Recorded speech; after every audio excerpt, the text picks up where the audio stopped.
Pasi presidenti Amerikan Donald Trump deklaroi se I dërgoi një letër liderit suprem të Iranit, Ali Khamenei, duke kërkuar një marrëveshje të re me Teheranin për të frenuar programin e tij bërthamor, Irani e ka mohuar një gjë të tillë.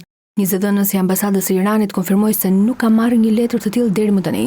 Më mirë do të negocioja një marrëveshje. Nuk jam I sigurt se të gjithë janë dakord me mua, por ne mund ta bëjmë një marrëveshje që do të ishte po aq e mirë sikur të fitonit ushtarakisht.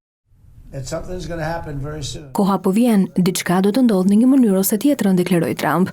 Ministri I jashtëm I Iranit, Abbas Araghchi, hodhi poshtë mundësinë e negociatave bërthamore me SBA nëse Teherani mbetet ende nën sanksione të rënda nga Washingtoni. Ne nuk do të hyjmë në asnjë negociat të drejtë për drejtë me SBA-n për sa kohë që ato vazhdojnë politikën e presionit maksimal dhe kërcënimet e tyre, tha ai. Administrata e Trump ka rivendosur sanksionet kundër Iranit duke përfshirë sektorin e naftës si pjesë e politikës së tij për të dëmtuar ekonominë iraniane. Ali Khamenei, në një fjalim ngushtin e kaluar, hapi derën për bisedimet me SBA-n.